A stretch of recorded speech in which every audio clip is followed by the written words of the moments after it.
Welcome into the Indy Sooner YouTube channel and the JP and Trav show. It's your boy JP. To the bottom right of me, I have my esteemed co-host Travis Davidson. Trav, how you feeling today, buddy? As good as you can feel after losing David Hicks. So yeah, no, I'm feeling good. I'm feeling good though, man. Perspective, right? Perspective. Yeah. We have the highest ranked recruiting class in our modern recruiting era. If David Hicks was deciding between Texas and Texas A&M and pick Texas A&M, wouldn't be a big deal. Finishing second, who cares?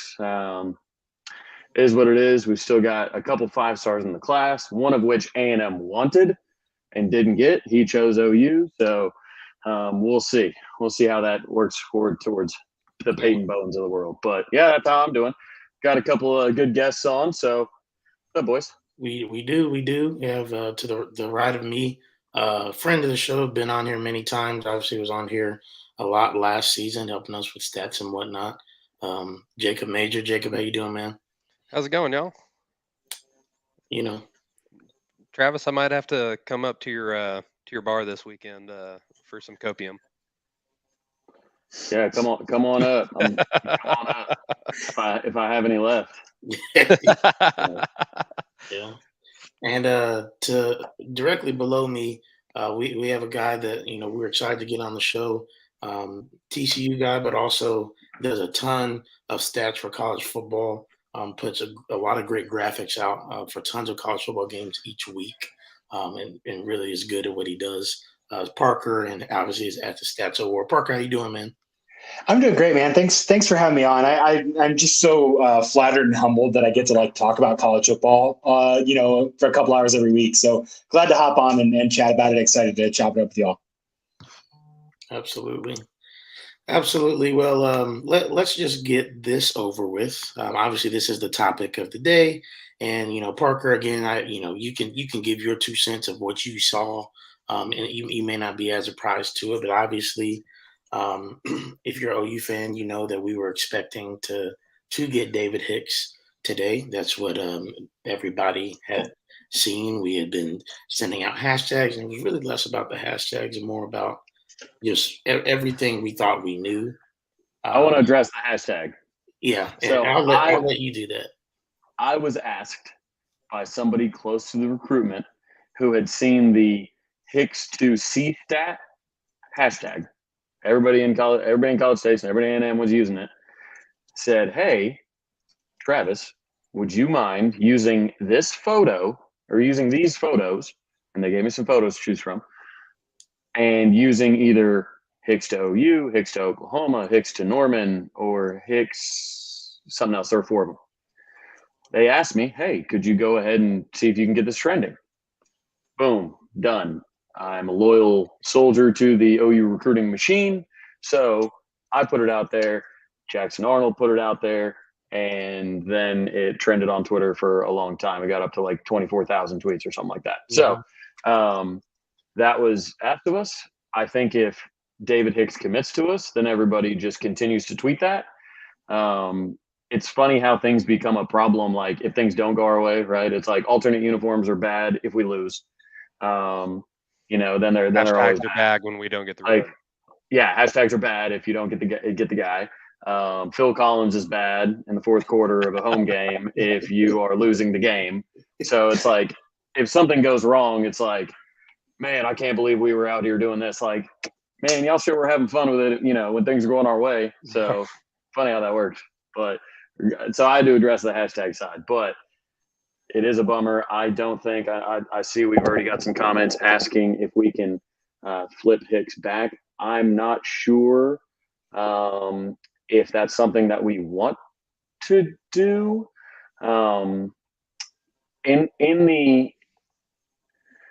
It was a situation where he told some of the staff, Todd Bates, 10 minutes before he flipped. He had been a silent commit for months. From the party on the Palace on, he was a silent commit. It was known pretty much industry-wide that he was a silent commit. Mm-hmm. So don't believe A&M fans when they tell you that, oh, we've been leading since the 8th grade. Look at all these photos of him in the 8th grade. Like, calm down. But it was Oklahoma until it wasn't. And unfortunately, it wasn't. I mean, they had T-shirts made of, his OU edits and all this, and they were all going to do this big thing. And yeah, so I'm not sure that in a staff that approaches everything with accountability and character and all this, if they're going to necessarily go after a guy that, went back on his commitment 10 minutes before, he was supposed to commit to Oklahoma. So we've got, an incredible class. So I'm not thinking that we try that hard. What we might do is not burn the bridge and then wait for A&M to lose 4 games this year and 4 games next year and say, hey, transfer portal, come on down. That's more likely.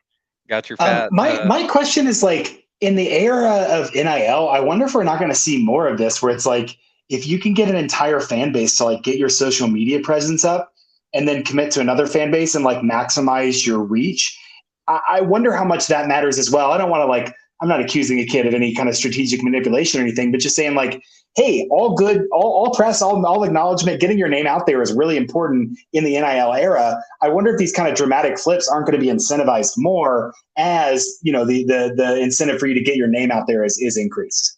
Yeah, as somebody who works, a company that I own, it's called Audience Rent. We actually rent people's social media followings to advertisers, and we're getting into the NIL era, into the NIL industry.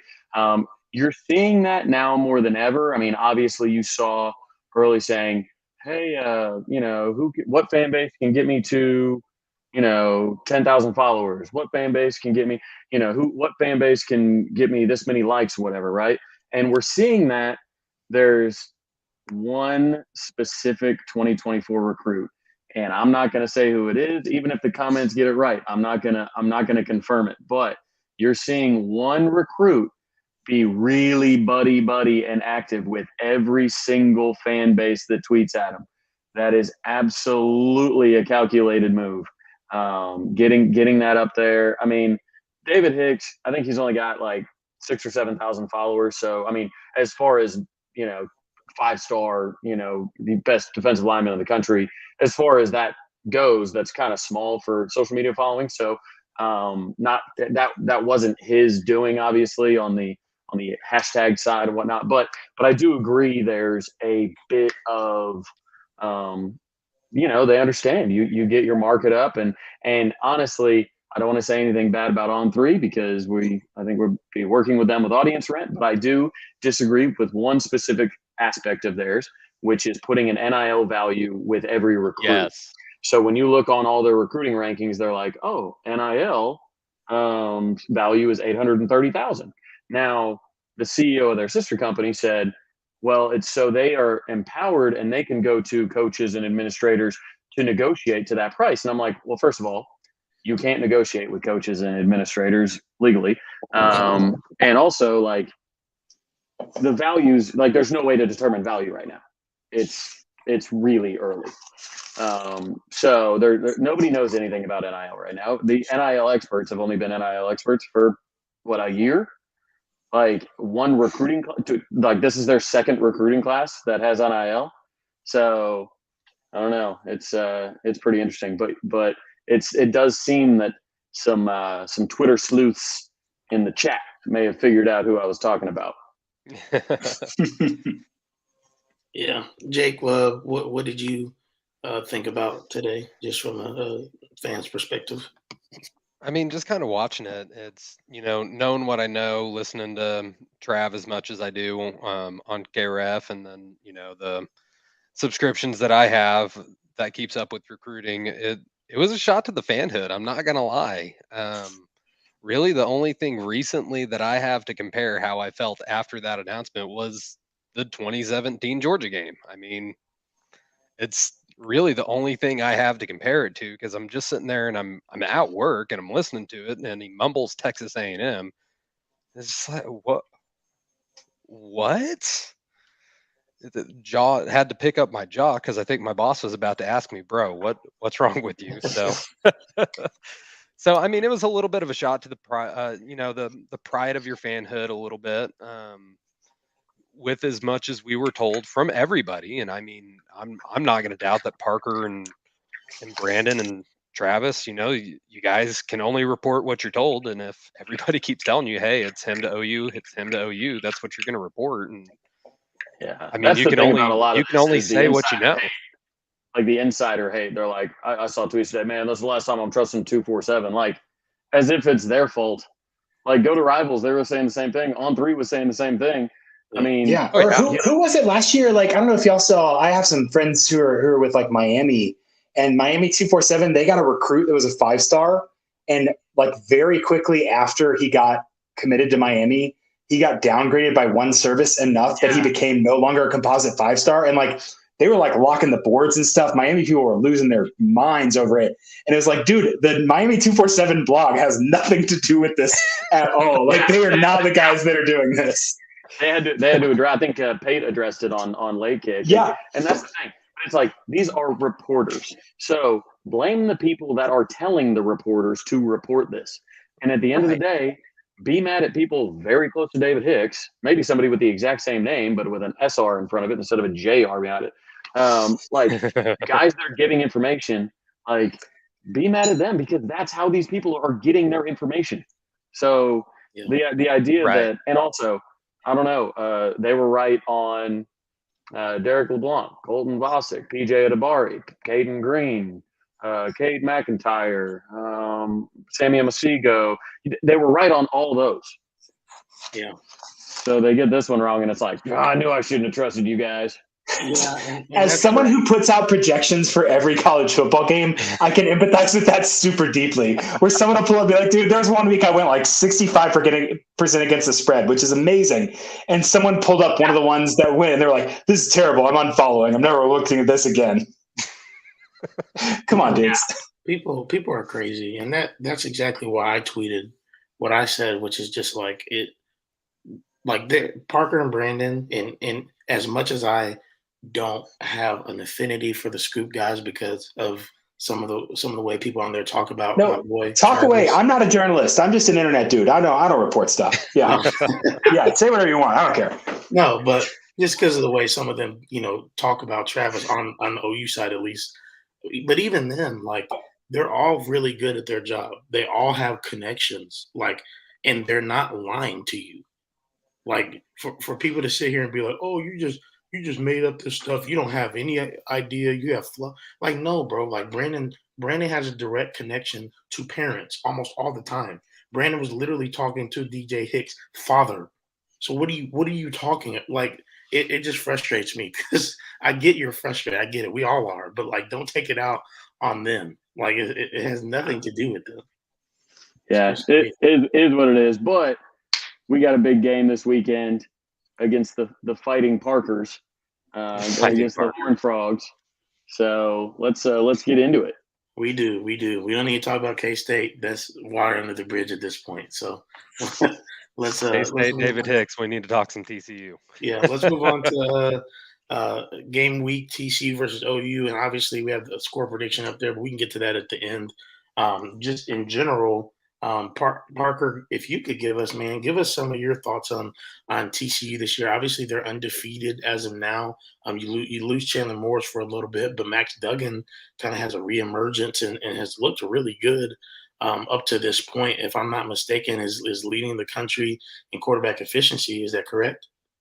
It is definitely have to put some caveats there because he's not throwing the ball downfield very much and he's not throwing the ball very much. Mm-hmm. I think he came into the second half of the Colorado game and threw 3 passes, and 2 of them were just not anywhere anything challenging at all. He's also gotten benefited because they've twice now run this little play to Darius Davis, who is an absolute freak of human athleticism, where he just kind of rocket tosses, like underhands it to Darius Davis, and against SMU, Davis went for like 70 yards, and that all got counted as a pass as well. So he is having a good season. It's amazing what an actual offensive line coach can do and what an offensive coach who wants his players to succeed can do. I say that not so much tongue in cheek, but actually acknowledging the fact that under Sonny Dykes, it's an entirely different administration. Gary Patterson was all about minimizing risk on offense, do as little as possible, don't make a mistake. And Sonny Dykes and Garrett Riley have really set up Duggan and the offense to say, hey, we want to maximize our strengths. And Duggan is thriving with an offseason of that, doing pretty well. Morris is going to play this, or is going to dress this weekend, but they are letting Max run with the starting offense, trying to not, mess up a good thing. But the offense has definitely been a breath of fresh air. I've talked about it being a little bit like starting a new semester after a rough semester in college. You get a new schedule of classes, kind of get a chance to get your life in order and establish new good habits. TCU's offense has really been able to do that this season, which has been pretty good. I have them. This isn't adjusted for opponents, so it'll definitely come down. I have them at 10th in offensive efficiency per play, 10th in the pass, and 24th in the rush. So very efficient across both phases of the game on offense there.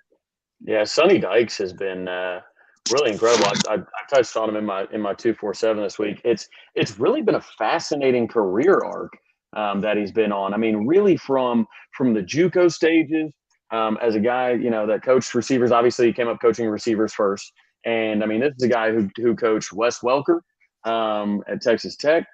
He coached Rob Gronkowski at Arizona. I mean, he's pretty much to thank for the Patriots dynasty, really, when you think about it. So, anyways, fascinating career under Hal Mumme and Mike Leach really got the air raid going, and he's got a bunch of wide receivers drafted.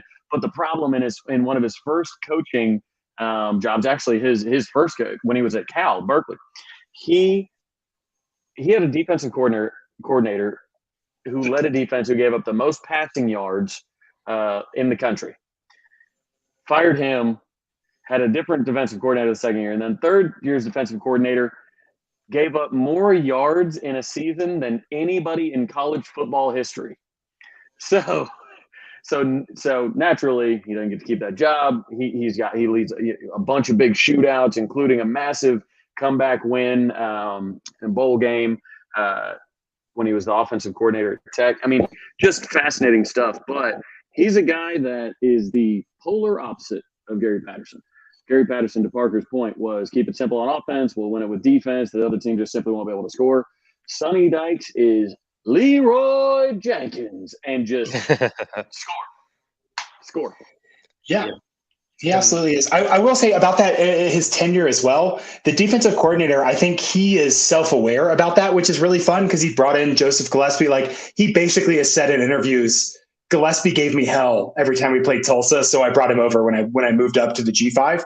And so that's great. I will note the one real big red flag I have, just as we're kind of assessing this objectively, between all of his coaching stops, he has had one offensive lineman go to the NFL, and it was a guy he didn't recruit from Louisiana Tech. So that's something that, TCU's really had some offensive line issues in their development and kind of how they've been able to develop guys. Like, look at Tyler Guyton coming over from TCU. And it's like, dude, why isn't that guy not TCU's starting left tackle right now, given how bad TCU's line is? And they had a development issue. Absolutely. And so a little bit worried about that for TCU as well. I think that Dykes has some strengths, but also some glaring weaknesses. There's kind of a balance there. But on the whole, I think that TCU is excited about at least having a direction as a program.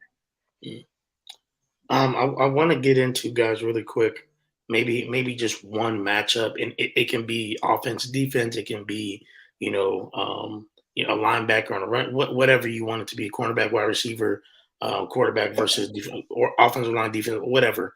I'm going to start with Jacob, and then we'll go in a rotating circle. We'll go Trav, then Parker, and then myself at the end. But what's one matchup you're looking forward to specifically this weekend? Jacob, go ahead. Oh, for me, so I put it out on Twitter, I think yesterday, showing how good Jaden Davis's start of his season was and how we all owed him, all of us, the fans that went after him. Oh, why is he starting? He's only been thrown to less than 10% of his coverage snaps. He has 82 on the year, and he's only been thrown his side of the field 8 times. He's having a great start of the year, so I'm absolutely going to love watching him and Woody Washington against Quentin Johnson. I mean, it's It's the matchup on offense and defense. I mean, we can sit here and talk, line of scrimmage play usually is where you win games. It's where we lost against Kansas State. We didn't play well enough on the line of scrimmage. But for me, that's the one I'm probably going to pay the most attention to because that's an NFL dude. That's a bona fide first round NFL dude going up against Woody Washington, who I think almost every OU fan will say is probably a top 3 round pick, just kind of with the way he's played, because you don't ever mention his name because he's just locked people down and people don't throw his way. And Jaden Davis, who's having probably the best start of his career, the best start of the season that in any 4-game stretch he's ever had. So I'm looking at that one specifically. Parker, go ahead. Okay, so I'm tempted to say Marvin Mims versus Abe Kamara, just because that's, Marvin Mims 9th overall in yards per route run, super productive guy. The offense is going to go through him, and kind of like, is TCU going to be able to stop that? But I really think that looking at how Tre'Davious Hodges-Tomlinson struggled with Rashee Rice last week against SMU, I think him against Theo Weiss is going to be way more interesting overall. Look, like last week, he had 3 penalties where he just kind of engaged with Rice, got out physical, like out maneuvered physically, ended up committing a PI, and then a couple more where he was just out of position and got beat, and Tanner Mordecai couldn't connect. I think Theo Weiss could have a big game if TCU can't figure out how to tune up a little bit of Tre'Davious Hodges-Tomlinson. Obviously, very talented guy, but maybe getting put in positions where he's having to make some physical routes in a way that he's not as good. I think that the secondary options for Oklahoma's offense kind of will determine whether this is a close game or a blowout. So that's the matchup I kind of have circled there is Weiss versus THT. Yeah, you won't find many bigger fans of Theo Weiss, so I'm happy to hear you say that. I am going to go with, again, if we're assuming our offense runs through Marvin Mims in this matchup, I'm going to agree with Parker in the secondary sides of our offense, but I'm going to go with RB1, undisputed RB1, Eric Gray, one of the top rushers in the country when you look at yards per carry. Again, went over 100 yards against a good Kansas State defense. I think he's going to have a lot of opportunity to repeat going over the century mark against TCU. The matchup will be him versus the linebackers. We know when he gets to that next level, he stands to make guys miss. He's broken some tackles, whatnot, especially in that secondary. So, yeah, I expect him to rip off some big runs and go over the 100-yard mark again. I agree. Before now, hold on. One thing to add to your little shot that you made sure you took at me there. Just remember. Say shot? Yeah, don't fight, guys. It makes me uncomfortable when you fight when I'm here. Just remember, Oklahoma is 3-0 when Marvin Mims scores, or Marcus Major scores a touchdown for Oklahoma. They're 1-0 when he does, or 0-1 when he doesn't. Yeah, I'm not analytics. Sure that's some pretty weak analytics. On behalf of the analytics community, I disavow that stat. Hey, Parker can come on anytime. Anytime Jake's on, we gotta have Parker on to disavow comments like that. Hey, it's the 2 statistic guys. I like it. Before I really dive in, I did want to address.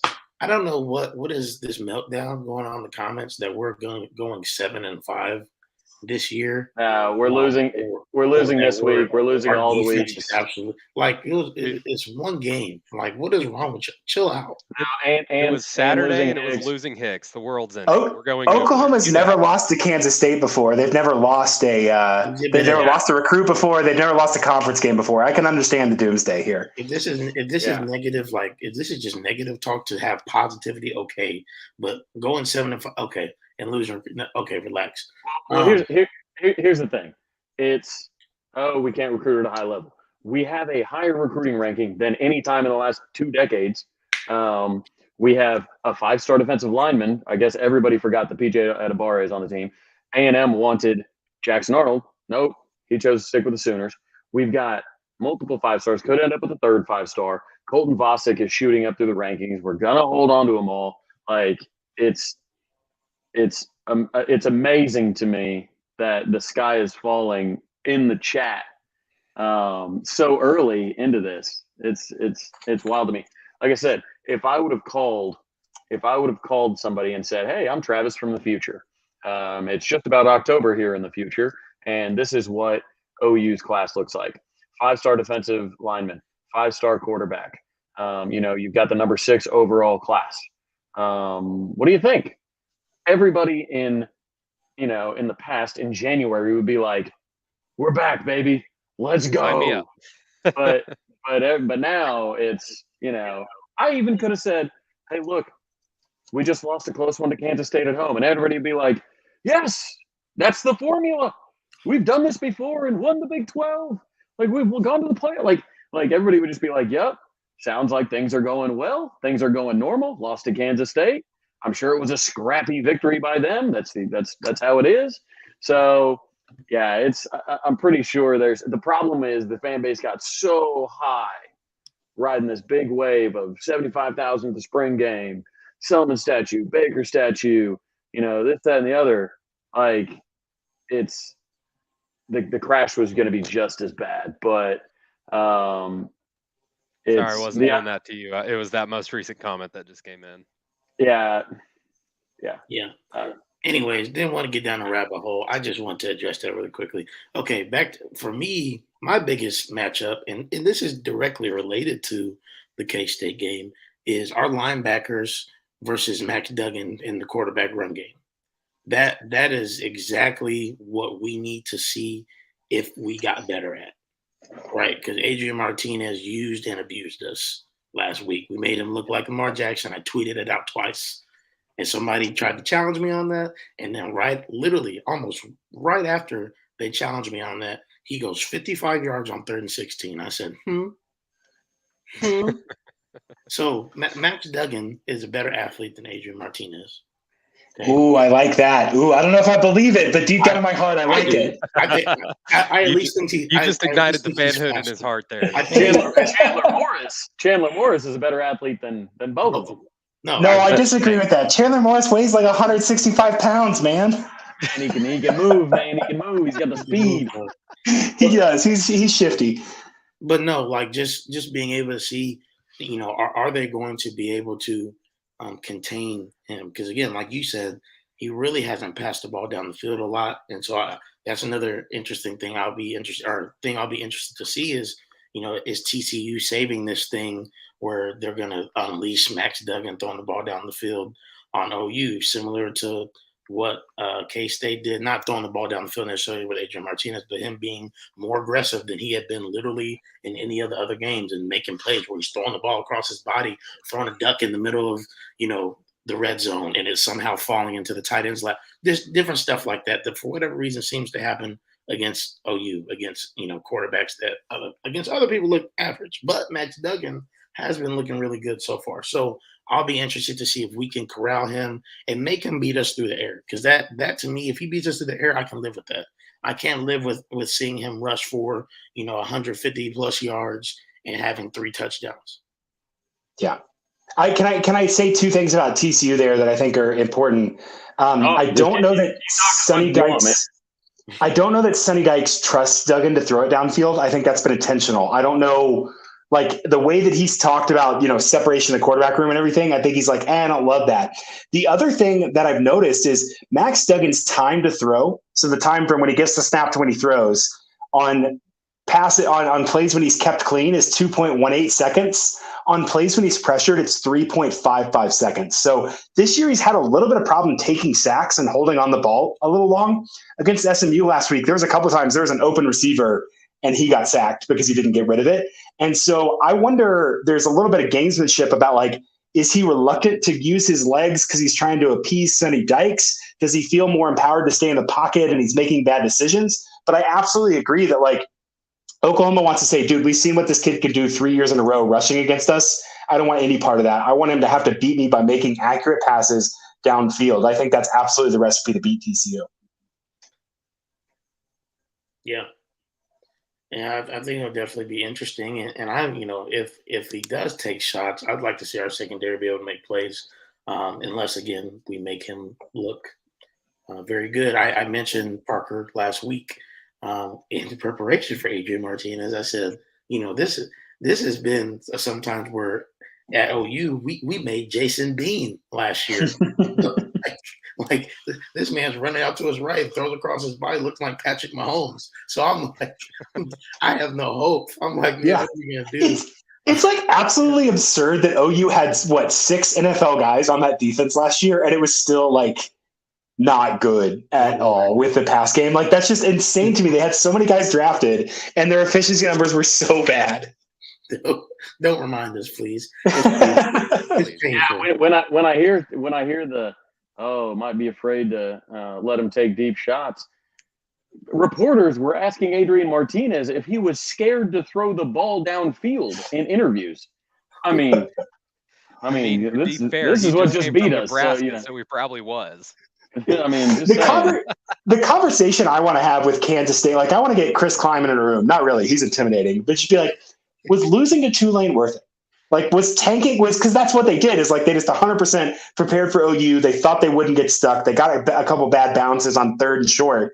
And I just want to ask Kansas State, like, was it worth it to lose to Tulane to make sure you beat Oklahoma? I think they'll say yes, but that's 100% what they did. Yeah, absolutely. They would say that. And Parker, it's your comment about him not trusting Duggan to throw it downfield is interesting because he is 7 of 10 on the year for passes of 20 plus. I think that almost all of those are against Tarleton. Let me confirm that 100% before I say that. But if I look at his, I have to look at the game by game. So give me a second here. No, you're good.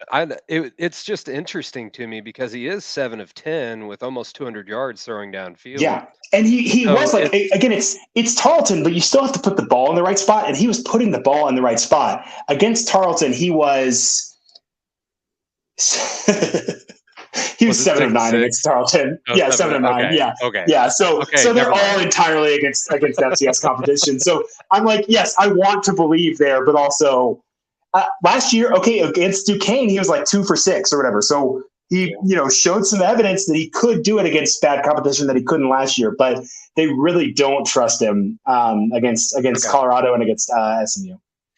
Yeah. All right. Hey, let's go ahead and give score predictions. Parker, we'll start with you. Yeah, so you guys know I have a model. I run it every week, just kind of looks at this. It has OU 43, TCU 35. I actually took Oklahoma -7 as one of my best bets on the BetUS show this week rather. So I'm going to go ahead and agree with that. I think that I kind of knocked that down a little bit. I think we'll see Oklahoma 35, TCU 27. And that 27 is including a garbage time touchdown at the end. That's my guess. Jake? Oh, I want to say they come out really super mad and we blow them out, but I don't think I could say that with my brain. My heart of hearts wants to say that, so I'm probably gonna lean something 38-28, something like that. I'll take OU in the points as well, but I don't feel good about it. Yeah, I was really close in that. I'm going with 38-31. Trusting Vegas and trusting Parker's model, of course. I think it's a touchdown win. I think it's. I was going back and forth on air. I think I was like 10-point win, 12-point win, 7. It's all kind of the same in there. I'm basically to say it's not super super close, but I feel OU wins comfortably without a blowout. I'm gonna go, and I really try to be conservative, especially after last year, where I was wrong all the time. Last year, who wasn't right? I mean, let's just be real. But I'm gonna go 45-28 OU. I think that TCU will score some points, but I truly think TCU's defense is going to have a hard time stopping OU. that's something that we didn't really talk about right now, and because we didn't talk about K-State too much. But we did put up 34 on a really good defense, and could have really put up more if not for penalties and shooting ourselves in the foot. We moved the ball really well against a really good defense, and our offensive line performed really well against a really good defensive line and a future first round pick. I mean, Anton Harrison kept them in a blender all night, really, kept them quiet. So I would expect the same, if not more, obviously, against TCU. And again, no disrespect to them, but they're not Gary Patterson, not there no more. So that's my prediction. Yeah, I think it is definitely a thing. If we just clean up half of the penalties that we had last time, Yes. we win that game. So the pre-snap, it's one of those things where, sure, you can get, if you've got 2nd and 1 coming up, you can get, your false start at 2nd and 6. That's not a drive killer. It's when you pick up a first down and you pick up first down and you got momentum and you want to go fast and then you go offside. So not only do you lose your momentum of going quickly and then you're at 1st and 15, now you're way behind the sticks. So you've got to pass the ball. You become more predictable. You lose the advantage of pace, all that kind of stuff. Like those are the things. And then obviously on the defensive side of the ball, extending drives, automatic first down penalties. I mean, we had too many of those. So we had 11 penalties, of course, but I felt like 6 or 7 of those were of the drive killing or the drive extending variety. Yeah. And I said this, I said this to my dad on a text. I said, you're not going to win many games having 11 penalties and no turnovers. It's a fact. Yeah. And that's the thing. It's, the penalties, it's discipline. Early in the season, Brent Venables said, preseason actually, they said, what is this team going to be defined by? And it was, I believe it was toughness and discipline. And it was, I don't know, it was tough because a disciplined team doesn't have 11 penalties. A disciplined team doesn't have that many procedural penalties. That's where the problem is. Procedural penalties. Absolutely. Mm-hmm. Now, I can handle some. An occasional one. An occasional false start. Or pass interference or something like that. Like right. you were just trying to make a physical play on the ball, or maybe you were flying by a pile and you went to grab him and you accidentally grabbed his face mask. Something like that.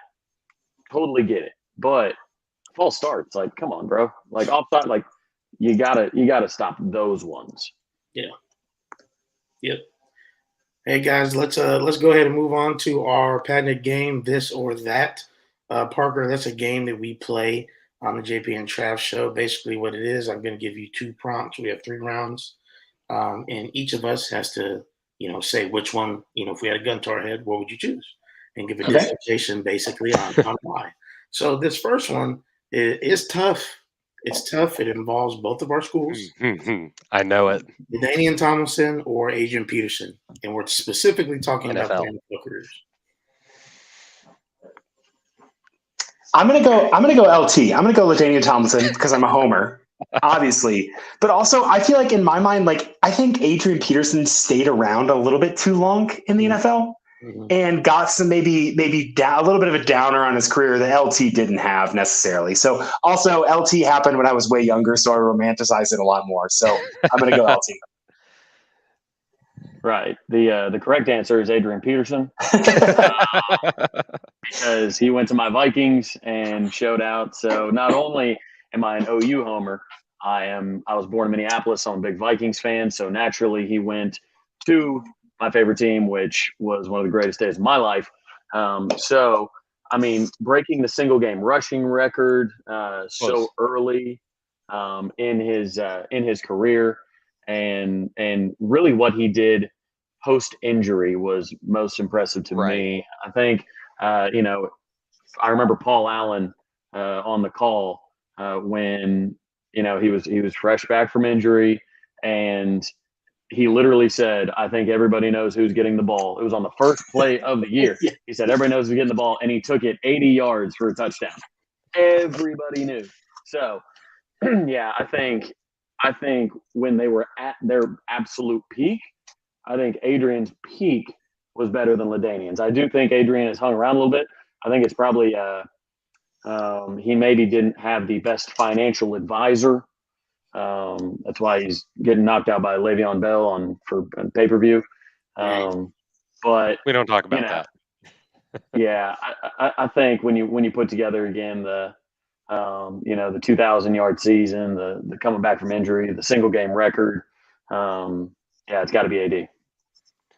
So basically, you stole why I was going to say AD, but gosh, you're picking between two Hall of Fame NFL running backs, so you're not going to choose wrong. But like you said, the correct answer is Adrian Peterson. I mean, he chose wrong.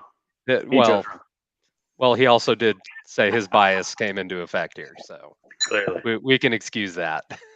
I didn't know there was going to be a right answer on this or that. I thought it was just my preference. It's your preference. I'm also gonna go AD, obviously, and I think just because, and somebody said it earlier, and I think Trav can agree with this. If you give Adrian Peterson, a prime Phillip Rivers and Antonio Gates, I just want to know what they would have done.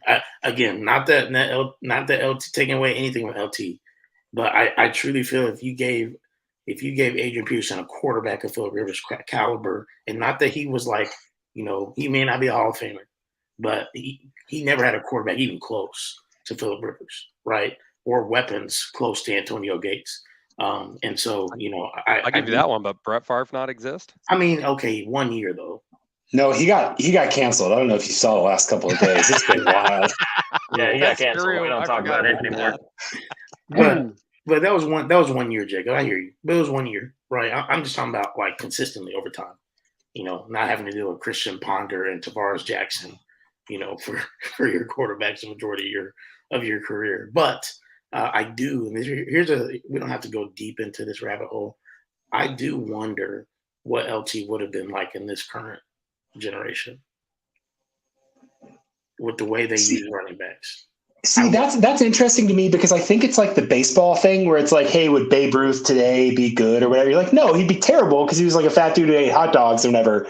But the question is like, if Babe Ruth was born in 1984 and had all of the like athletic training tools and tips and knowledge we have. And so with LT, you think about like when he came up and when he was in college, if he was born in like 2005, what kind of monster would he be? Same with AD. I mean, like what kind of monster would they be coming up in this environment, having that much natural talent in an era where like there were still huge talent imbalances, like skinny white dudes were playing safety in the 90s. And like these guys were coming into that environment and they're, huge physical athletes. How much different would they be with the modern like strength training? I think that's a fascinating question. I can't imagine. Oh, you could get into just crazy. Oh yeah. I mean, huge rabbit trail. Yeah. I mean, you talk about like, what would Giannis be like, at a certain, I mean, he'd make Wilt look silly. I mean, if we're being honest, I mean, absolutely. Like, but again, like if people are born in different eras, you can't always, the easiest arguments are what would LeBron do in the 70s? I'm sure he would do very well, and that's why people are like, oh man, LeBron couldn't hang in the 90s era. Like, you mean in an era where they're more physical, the biggest, strongest dude would be worse. That doesn't make a whole lot of sense. Steph Curry, on the other hand, who knows if that translates? Obviously, shooting always translates, but if they can handshake you all the time. But again, big, just rabbit hole argument right there that we don't have to go down. All right, let's go ahead and move on to the next one. If you had to choose where you spend some time, Las Vegas or Miami? Jacob, we'll start with you. I just came back from a trip from Tennessee. Can I say Tennessee? No. You have to choose one. It's not called this or that or whatever you want. It's this or that. Come on, stick to the rules. This or that. I don't know. I would probably say Vegas,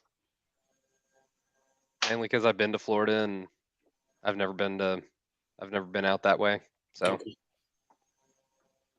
Yeah, I probably wouldn't choose anywhere in Florida right now. Hope everybody if anybody is in Florida and listening to this, feel free to log off and make sure all your friends and family are safe and yourself. But traveling, I have been to both, of course. Both become a lot more fun if you do have a bottomless bankroll, like PSS says there. Yeah, I think I would go Vegas. If you weren't penny pinching, because you can get incredible food. All the best chefs are there with something, whether it's Gordon Ramsay, Bobby Flay, all these guys that have really cool things. They've got great golf out there. They've got great just activities, anything you want to do. Grand Canyon's nice and close. Can do the whole helicopter ride. But yeah, I'm going the desert, Las Vegas. I was gonna say Miami until you mentioned the Grand Canyon, because also you can get to like Bryce Canyon National Park and like Zion and stuff. So if I could do all that, I'd definitely pick Vegas. But I think I'm going Miami. I used to live in Florida, up in Orlando, and I think that everything I want, I could do something analogous in Miami that I could do in Las Vegas, but I also get like prime beach. So I'm gonna go Miami. I got you. Yeah, the red beard definitely would suggest national park and not like. I'll wear a long sleeve shirt. I've got this sun shirt thing to make sure I don't get skin cancer from being on the beach. Yeah, I've got the drill down. Good. I'm probably went to Vegas for the first time last year for a J. Cole concert. Enjoyed myself. It was fun, but I'm not gonna lie. I had a really good experience in Miami. For me and my wife went on a cruise a couple years ago, and to be honest, if I could just go back to that little hole in the wall, Cuban place, I would do it a million times over. I mean, we had some Las Papas Fritas that were to die for, and that in a nutshell, and also again, the beach as well for me. See, I'm not a sand guy. That's probably where I'm lost on a lot of people. I don't like sand. I'll go to tropical vacations and whatnot, but I'm hanging out by the pool. Sand gets everywhere. It gets up in your hotel room. PSS, the only time I've been to Miami was to watch OU lose a national championship. So maybe there are some negative memories there, but yeah, I'm not signing up for all that sand. I can go vacation somewhere else. I knew somebody was going to bring up Anakin Skywalker. I don't like sand. Can I address that real quick? Can I address that question real quick? This one? Yes. It's the only one my work would let me take home, and it's the only one that I found works with my laptop, and I can talk on this show. Yeah, early on, man, it was him with his headsets and everything. Like one of the first times we had him on, we'd never get him linked up. Like it was bad, but it was pretty bad. PSS. So I'm gonna change. Honesty. I'm gonna change my answer though. I'm gonna change my answer. I'm gonna say Miami because you and I. I feel like if you're giving into peer pressure this easily, you should pick Las Vegas. That's more the peer pressure answer here. No. Peer pressure is way more fun than Las Vegas. Because Jalen and I actually enjoy a good cigar, and he mentioned, the little hole in the wall Cuban place he went to. So probably have really solid cigars out that way. So bro, my favorite cigar place is in Vegas. It is it's in Caesar's Palace. It's right across from Nobu. It's fantastic. They've got the best whiskey selection. They're fantastic. We'll do it this way. We'll have Jalen take me to Miami, and you can take me to Vegas, and then I'll come back on the show and compare. Ooh, I don't know about all that. Just expensive, bro. Yeah, just write it off. I am moving. I am moving downtown shortly in the next couple of weeks. So, hence a lot of boxes behind me and whatnot. But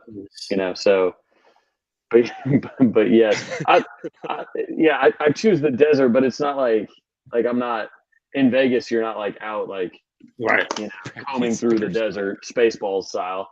So it's yeah, I would go back. You got cigars, and PSS was like, man, you seen the women of Miami, like, good lord, it's not like Vegas is just full of those San Antonio women that Charles Barkley describes. I'm not saying that all San Antonio women are like that. I'm just saying how Charles Barkley describes them. It's not a shot at San Antonio. It is a shot at how Charles Barkley describes San Antonians. Oh man, I'm good. This is the greatest this or that you've ever done. All What right. did the chat decide? I know PSS wants Miami. Most of them said Vegas. I think most of them said bunch Vegas. of degenerates. Bunch of degenerates. Absolutely. Right. I just want to go to Vegas because of the good food. Right. Which we Speaking get. of food. Now, speaking of food, we got our last one, which is always a food one, Parker, because obviously Trav is in the food business, starting the food business, and so we always do one for him. Now, this is the most, I'm not gonna lie, this is the most basic one I've ever done, but it's still a hard one, okay? Because it's at the core of all restaurants. Salad or soup? Oh, no. Which one are you choosing if you had to for an appetizer? I'm talking the best salad or the best soup you can think of. And answer can't be seasonal either. You can't be like, well, in the fall I like a good That's soup. right. In the That's summer right. I like spring I like good stuff. You got to pick. Year round. This is easy for You me. I'll guys go have- first. Hey, you three have to go first because I got a very specific thing on how I'm going to answer. I'm very easy with this. Salad. Soup is garbage. Soup is limited. Soup is just stuff floating around in water. I don't like it. Salad, you can do so much with. I can get whatever I want, put a bed of lettuce underneath it. Boom, that's a salad. Prime rib on a bed of lettuce, that's a salad. That gives me a lot of flexibility. But that's a cheating answer. Just also legitimately, salad just gives me so much more options. I'm way more into it than soup.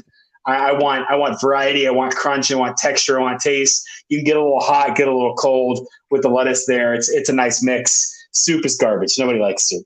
Wow. Oh my gosh. Yeah, I love it. I've always been a salad guy. I've always preferred it. I have been known to have like a starter Caesar salad as my salad course, and then go with like a good Cobb salad as my entree. Like it's versatile, like you said. I mean, you touched on a little warm bacon vinaigrette. I mean, something like that on like a spinach salad. Oh man, fantastic. So I do agree. The versatility is there.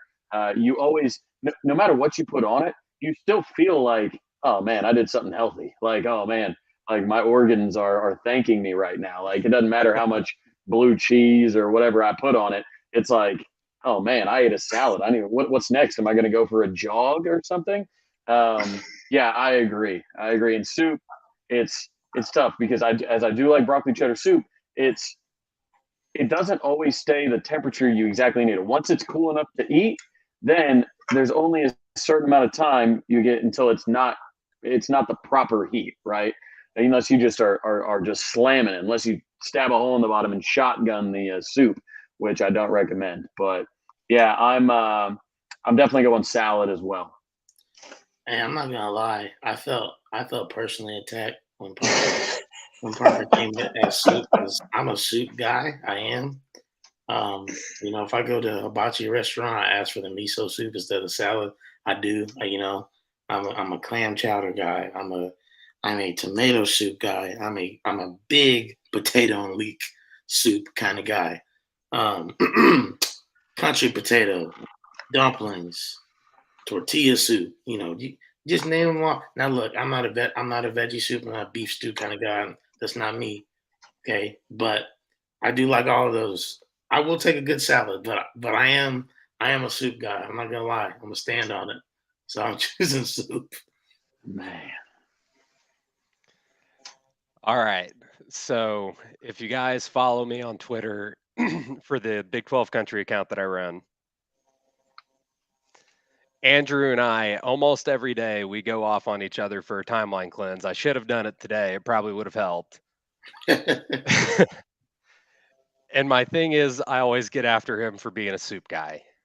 So to stay on brand and to stay with everything that I've built up on Twitter and for my Twitter identity, I have to go salad because soup is just tea, is just flavored water. There we go. Yeah, and I do associate like there's something about like the 90-year-old man walking into the diner and ordering some soup. You know what I mean? Like that's what it is. It's sitting down, cozy, all that. Like I need to be lively. That's where the salad comes in. And honestly, here's the hot take. Your grandmother liked soup because she grew up during the Depression. That's the reality. No one actually likes soup. It was a Depression era staple that had a cultural imprint on society. So here's another thing. Our sideline reporter Chris Plank has also said that soup is not a real meal. So I think we have to go with the official guys. So it's one of those things like soup isn't, but like pho, which could be considered soup, like pho is a meal. Like things like that you can make into kind of a meal. Like ramen, it's a noodle dish that has broth. Mm-hmm. Like the presence of broth isn't always a soup. So like ramen, pho, like things like that, like that's a meal, that's for sure. But like what PSS said, dude, grilled cheese and tomato soup, come on out. Yeah, but it's a dip. Like the tomato soup is a dip for the grilled cheese. Like it's not you're not just sitting down with a bowl of soup, tomato soup. Like it has to be paired with something. You know what I pair with my salad? No. My fork. This is what I need to and that's why. Does chili count No, as soup? That's the chili doesn't count as soup. No. Chili is chili and it gets beans. I'm really hurt. You're really. We really did go very negative there. I thought it was the correct answers. Yeah, Jalen. So you spend OU Texas in an apple orchard picking apples, and so you preferring soup is so on brand. no. After you get some apple picking done, you guys, belly up to the soup bowl and sip on your potato and leek soup. Hey, you're making me look bad in front of Parker. Okay, Jalen, I'll get your back on that. Happy wife, happy life, brother. Yes, but married guy, we get it. Here's what I said. Here's what I said. Look, even though I was at the apple orchard, I was watching the game the entire time, which has caused the problem, and which is why we're not going to the apple orchard this year on that same day, because she literally said, I can't stand another, like it was 2 in a row, Parker, just so you understand, literally 2 years in a row. I'm an athletic director. We host a big cross-country meet. Unfortunately, every year it has to be on Red River. This year again, on Red River. Anyways, I have a lot of friends come and help me because it's a huge event. So the last 2 years, we said, hey, let's go to this apple orchard that's 10 minutes from my school. It's the most popular one here in Indianapolis. So everybody wanted to go. I'm on my phone the entire time because I'm watching the game. I'm not like, obviously I do enough. I'm not just being a terrible husband, but, I let them know, hey, I'm watching the game. So we're cool. But it caused a bigger enough of an issue because 4 overtimes and then last year's crazy game that she's like, look, I'm not doing that again. We got to change it up. So I don't want my OU card taken because I did my due diligence. Okay. I fought. But I feel okay, but you've got something. So I can say that I keep my location pretty vague, so I won't be specific, but I also live in a place that has seasons. And like you have a real fall. And so, if you live in Texas, you live in Oklahoma, maybe fall isn't exactly as real as it is in the rest of the country. And so the idea of going apple picking on a Saturday afternoon doesn't really seem like a reality. But that's a little different. It's just a wrinkle you have to account for as well. It just sets up perfectly to be like, oh man, we can't agree on whether we're going to the apple orchard, so we're gonna go home and have soup. It's so on brand. It's so on brand. I won't with that because soup is also a fall and winter staple. Okay, moving on to our Q&A time. He's like, we're done with the soup slander. We need to move on. No more just getting absolutely raked about soup. And apples, apparently. Johnny Appleseed is my new nickname. I'm like apple soup. Some nice thinly sliced apples on a salad. That's nice. Hey. Literally, Brussels sprouts, a little vinaigrette, a little apple slices, a little walnut. Had that for dinner tonight with some chicken. Yeah, I'm there. I'll take it. All right, guys, a couple questions. We got about five or so minutes here. Let's ask some questions. If you guys have any questions about statistics, we got our two big statistical guys here, Parker and Jacob. So ask some of those questions, and if you have recruiting questions or anything else, you can ask Trav. If you have questions just about life in general, ask me because that's all I provide. But I'm not special. I will, these guys. as the questions kind of populate down there. I saw somebody come at ramen saying it was just salt and plastic. I'm not talking about like the ramen noodles in the pack. I'm talking about like a tonkotsu spicy black, like with pork belly and all that in it. Like that's what I'm talking about. I used Completely different. Like I'm dead. Like a seasoned egg. This is the only good ramen ever made. Oh, yeah, oh no. Oh no.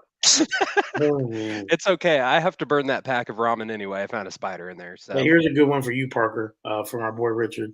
How is TCU from a run defense perspective? What yardage are they giving up per game?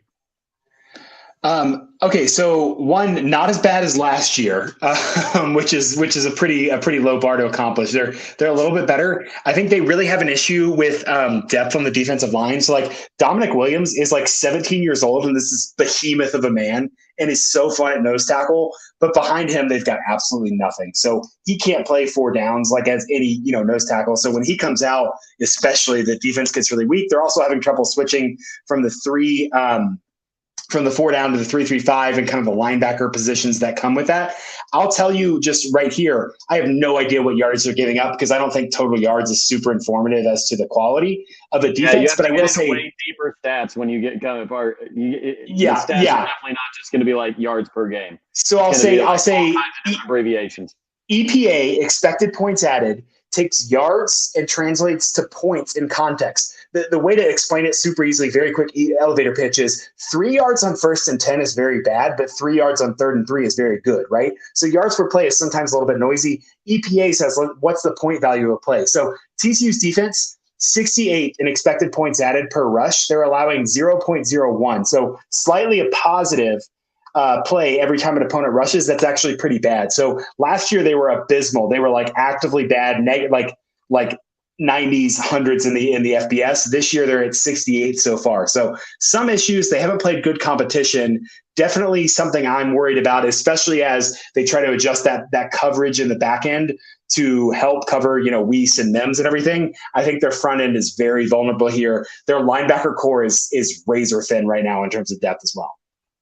And big day for Eric Gray. Let's go. Yeah, I mean, I'm very worried about that. And I actually have that for the yards per game that he was asking for. It's 100.7 yards per game, 3.2 per attempt. Where does OU go from here on DL recruiting? Obviously, Caden McDonald is going to be a name that we thought that it was pretty much Clemson, Florida battle, but looks like he's been receptive. He's going to be coming on a visit. So Caden McDonald, definitely a name to watch. It'll come down to travel at that point because, you could either go to – he's a Georgia area guy, or Atlanta area guy. So it's whether Clemson's so close or, you got to hop on a 3.5-hour flight and deal with all the flying situations of going to OU. So we'll see about that, but he's been very receptive. We had Johnny Bowens on campus last game against Kansas State. Early returns from the visitors. I know a lot of people think, oh, well, they saw us lose, so we won't get any commitments from anybody that was there. That's not how recruiting works. Texas had recruits filming and laughing at them losing to Kansas at home, and still ended up getting recruits from that visiting weekend. So again, Marcus Deal. We remain in contact with him. He's more of a zero tech kind of guy. But yeah, we still have others on the defensive line and going kind of full press on those now that we don't have Hicks. I think we've kind of been waiting in the wings with some of them without trying to load up that defensive line too much, which I know sounds silly, but you have to be careful with numbers because there are a lot of 2024 kids that absolutely love us, a lot with Oklahoma ties. So. How many wins does TCU get in conference play this year, Parker? I think, man, three would just be a great year for them to get back to a bowl. You look at it, there's no gimmies this year. I'm going to say 4. I think 4 and 5 is a little bit not like they are 82nd in returning production. That leads the league tied with Kansas. And don't forget, they're 3rd in team talent composite. So like this is still a very talented roster, even if they had some issues. I think 4 and 5 this year is likely. When I get pessimistic, I think 3 and 6 in conference, but no more than 5. 3 to 5, absolutely. I'm going to guess 4. I think I had them in that same range. How many losses do we think the Aggies have this year? All of them. I want them to lose every game this year. I'm still livid at them. I'm guessing 4. I think 4 is an all right number for them. Just realized I had my router on still from radio. Okay, there we go. Yeah, I think 4 personally. 5's out there. They're dogs to Mississippi State.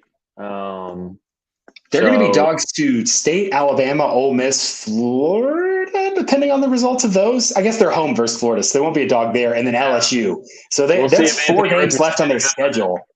Yeah, we'll know more about him. That's 4 games left on their schedule. They already have 1 loss, so 4 to 5 seems pretty likely here. I think a lot kind of determines this week's game against Mississippi State. Mm-hmm. I mean, if their quarterback can actually, if any of the quarterbacks they have actually can produce anything positive that doesn't look just abysmal, then 4's probably right, because I don't think they have the horses on offense. But I would lean 4 if I'm not being absolutely livid at Texas A&M. Yeah, I know it matters, and they still got to make the kick, but they're an Arkansas field goal away from, already dropping another one. And I can't imagine, as bad as they looked against Texas, I do think Alabama is much better than they looked that day. And I do think they are ready for that A&M game, no doubt about it, especially with the added drama of the offseason between Jimbo and Nick and all that. It's just, I don't know. That's not a team I would look to piss off. Not a coach I'd look to piss off. You don't make Nick Saban mad and win the next time you see him. I wouldn't. That is a great point. All right, hey, I think this is a great question for us all to end on. How many more wins does Kansas really need to 0. be ranked? 0. They should be ranked by now. They should. I agree, but they win this week, they're ranked. Yeah, totally agree. And it would still be a week too late. I agree. Yeah. Iowa State this weekend. Oh yeah. Oh, for sure. Yeah.